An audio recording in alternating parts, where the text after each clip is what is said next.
Good morning, everybody, and thanks for stopping by.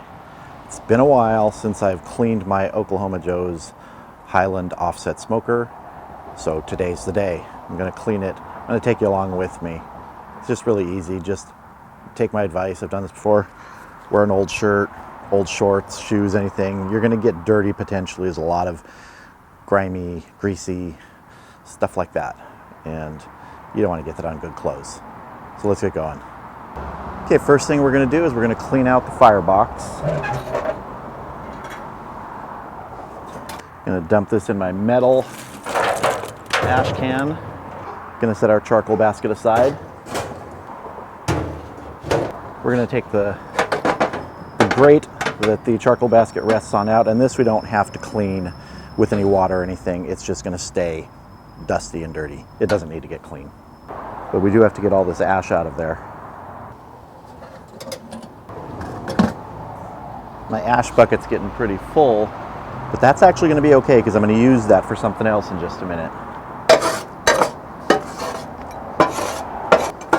In the firebox, we're just going to get clean. Again, this is not one of the things we're going to be really wiping down.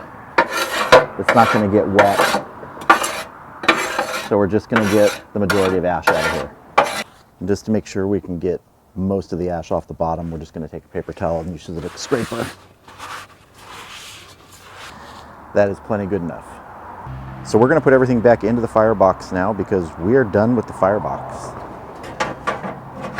Remember, orient your charcoal grate there so it's the long way, so you get more distance between it and the bottom, better airflow.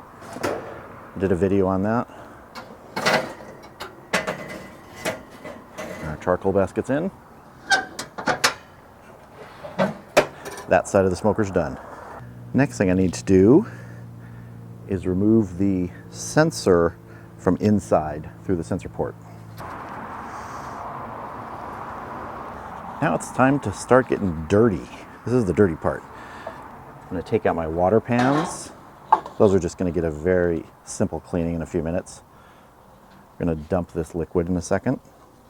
All right, time to remove these grates and the baffle plate. Just going to put the things in this old Rubbermaid tub, which is what we're going to use to clean them off. Okay, now before we take the baffle plates out, we have to remove these little clips, which are just 2 bolts stuck through the clip. I never bolted them on the bottom side. It's easier to remove that way. They don't need to be that secure. We're going to take these and set these aside. You can see there's a lot of gunk on here, and that's fine. We're only doing this to try and get the large amount of gunk out of here because some of these holes you can see are starting to be clogged up by grease and stuff that's fallen in, and we want to have good airflow in here. So every once in a while you do need to sort of clean this out.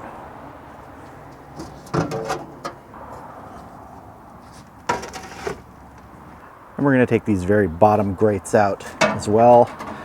There's not too much stuff in the bottom, but I want to be able to get down to it. These aren't 100% necessary if you have a baffle plate, but I do feel it does help catch larger chunks so they don't go all the way to the bottom. But if you don't want to have these in there, you don't really need them.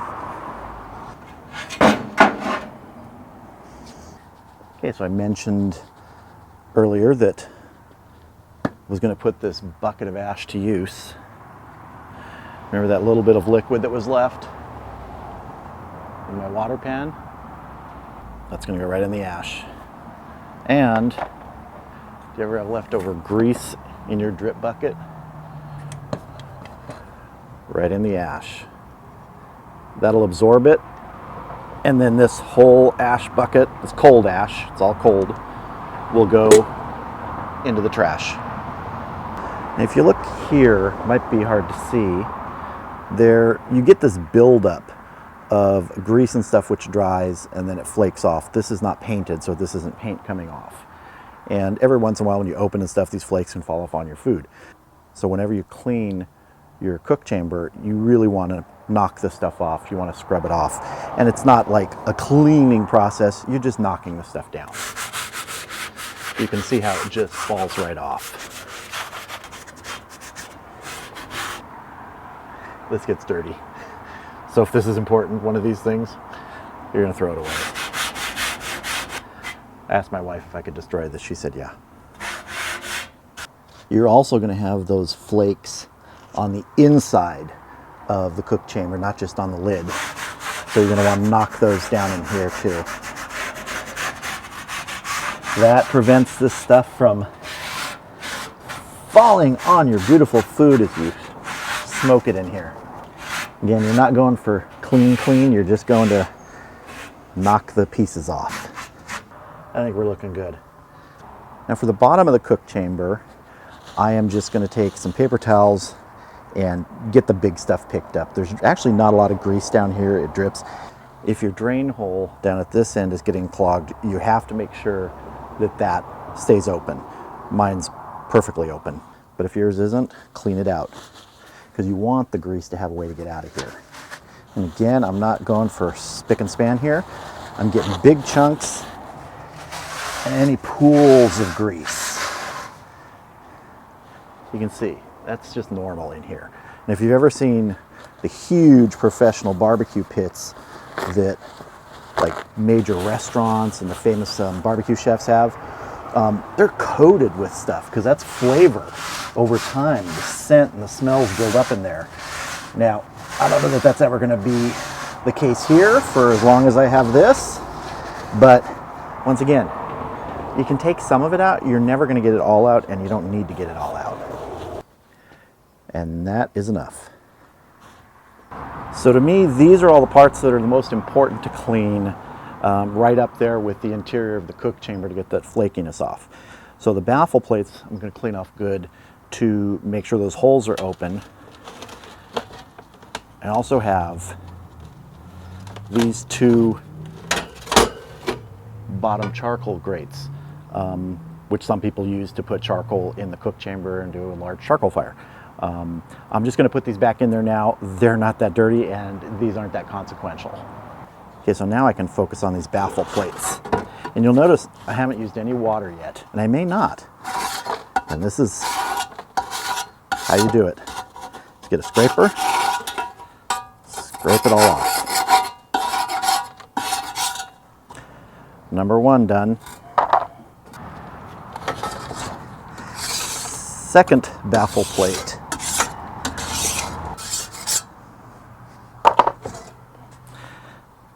That's good. Just want to make sure those holes are all open.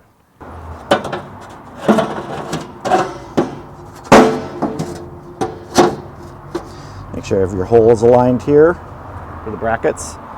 These brackets that came with the baffle plate, there are nuts which are supposed to go on the underside and attach to the bolts to secure them, but number one, that would be a pain in the butt to actually do, and it's not necessary. The only thing these are for is to keep this from sliding all the way down to the end of the chamber, and really there's no reason for it to move at all. So once it's in there, it's fine. You really don't need those nuts on the underside. I can't see any reason. Okay, so now we come to the cooking grates, which obviously are the most important part of this system because this is what touches the food when you're talking about cleaning. But you're not going to get them, 100% spick and span clean. It's just like in your barbecue, you turn the heat up and you scrape them down with a brush. We're going to do something similar here. If we have any real bad areas, I'm going to use water and scrape down. But basically now I'm just going to take a wire brush and try and knock off the major pieces and scrape down from the top. You're going to set this aside and move into the next one. This one's a little dirtier. You can see there's some ash on there from where I had the charcoal chimney sitting to start some charcoal earlier. Now if you have a utility sink or something in your garage, you could do this in there. If you feel like using water, I would not use anything more than a mild detergent, but I don't even think that's necessary. And our final one, it's a little extra dirty because everything else has fallen on the top of it. All right, that's good. Let's get these back in the pit.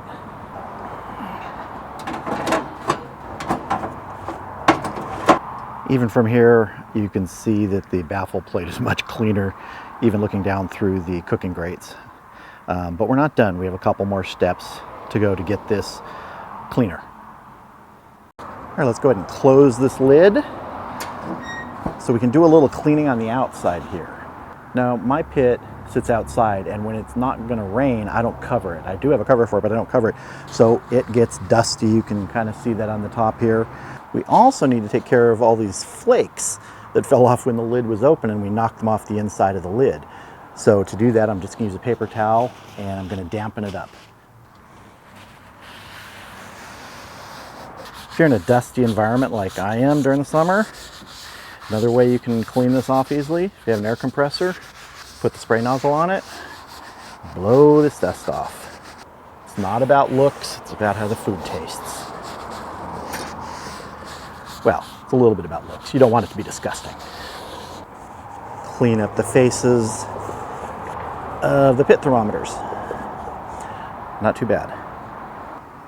I'm going to clean up the area around the pit on the ground. I've got some grimy stuff that fell out. I'm going to clean that all up before we get to the last step here.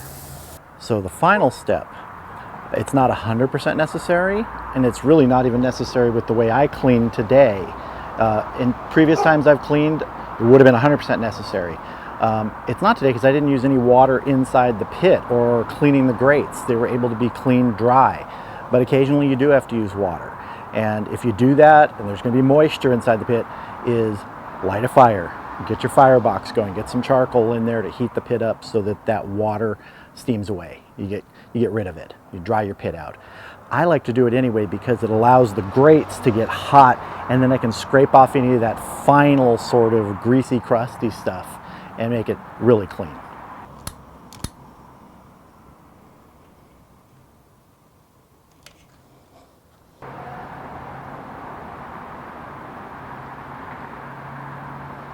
Our charcoal's just about ready.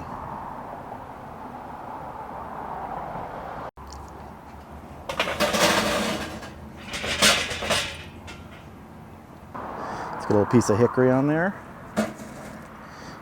Tiny little piece of cherry wood. And let that fire up and build up temp. Here's a little trick I use sometimes if I need to accelerate the development of the fire, get some more air going in there. I have this little battery powered fan that I set on an upturned bucket, aim it at the open firebox door, and let more air get in there. Gets the fire going good.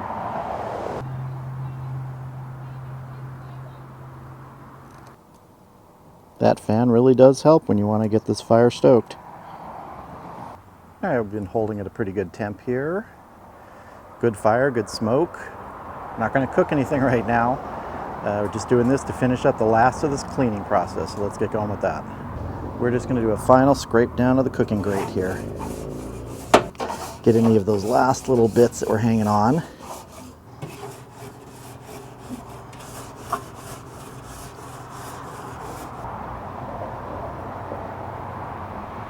And I'm going to call that clean. We're done.